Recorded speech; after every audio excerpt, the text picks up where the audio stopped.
안녕하십니까? 저는 미니탭 데이터 어널리틱스 웨비나 시즌1에서 성장 화제 예측을 위한 머신러닝 기법 사례 발표를 맡은 이레테크 데이터랩스의 이원희라고 합니다. 반갑습니다. 제가 오늘 준비한 발표 주제는요, 성장 화제라고 하는 것을 예측하기 위해서 어떻게 머신러닝 기법을 적용했는지에 대한 사례를 소개를 해드리고자 합니다. 성장 화재라고 하면은 이 용어가 익숙하지 않은 분들이 많으실 것 같은데요. 화재가 발생을 하면은 소실 면적이라고 하죠. 불에 타는 면적이 1제곱미터 이상일 때를 성장 화재라고 합니다. 필연적으로 이제 화재가 발생을 하면요, 재산적 피해가 있을 수 있고 인명 피해가 발생을 할 수 있는데요. 저희가 이번에 분석한 사례는 화재가 발생을 했을 때 인명 피해가 어느 정도 있을 것이다. 아니 또는 인명 피해가 발생할 확률을 예측한 분석 사례를 여러분들께 소개를 해 드리고자 합니다. 제가 준비한 목차는 크게 4가지가 있는데요.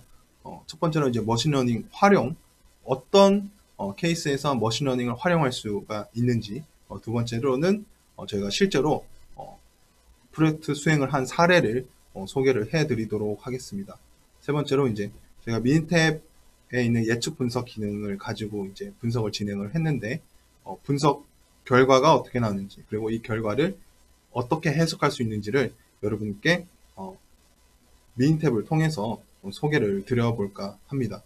마지막으로 기타 안내 순으로 종료를 하도록 하겠습니다. 머신러닝이라고 하면은 이제 다른 말로는 기계학습이라고도 얘기를 하는데요. 두 용어 모두 익숙하신 분들이 많이 있으실 것 같습니다.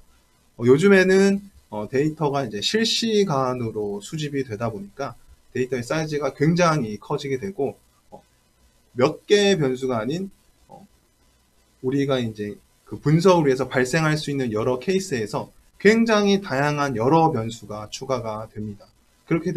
그렇게 되면 대용량의 데이터에 굉장히 복잡한 구조를 가지게 되는 데이터가 만들어지게 되죠. 이러한 데이터를 분석을 하기 위해서 머신러닝 기법이 활용된다라고 할 수가 있습니다.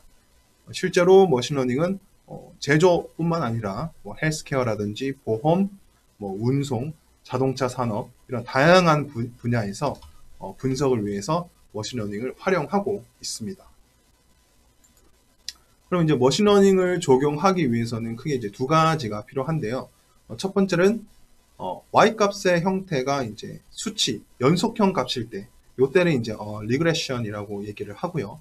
두 번째로 y 값이 범주형일 때는 이제 분류라고 해서 클래시피케이션이라고 얘기를 합니다.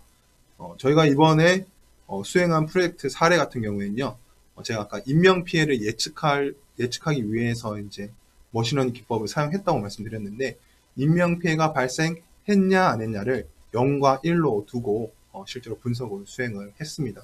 그렇게 되면 이제 y 값이 수치형이 아닌 범주형 값이 되겠죠. 그래서 저희는 분류 모형을 모델로서 이제 구축을 했다라고 이제 말씀을 드릴 수가 있습니다.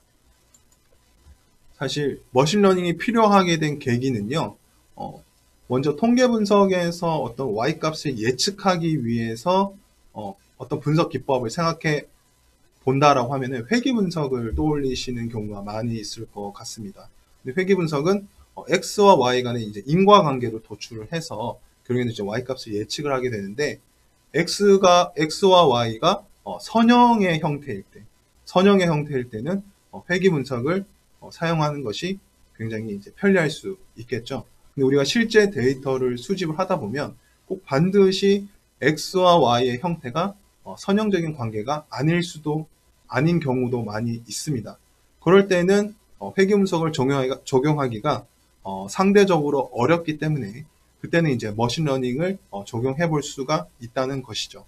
머신러닝은 말씀드렸던 것처럼 규모가 큰 데이터 세트에서 여러 변수를 가지고 있을 때 사용을 할 수가 있고요.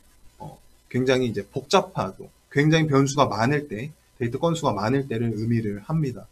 그럴 때는 이제 실제적으로 이제 회귀 분석을 하게 되면은 각 모형의 항의 뭐 P값을 통해서 모형이 유해하다, 유해하지 않다, 이 개수값이 그런 것들의 해석이 다 필요하고 실제로는 회귀 가정도 만족시켜야 그 분석 결과를 믿을 수가 있는데 머신러닝 같은 경우에는 이제 확률 분포 기반의 알고리즘이 아니다 보니까 그런 것들은 신경 쓰실 필요가 없다라는 것이죠.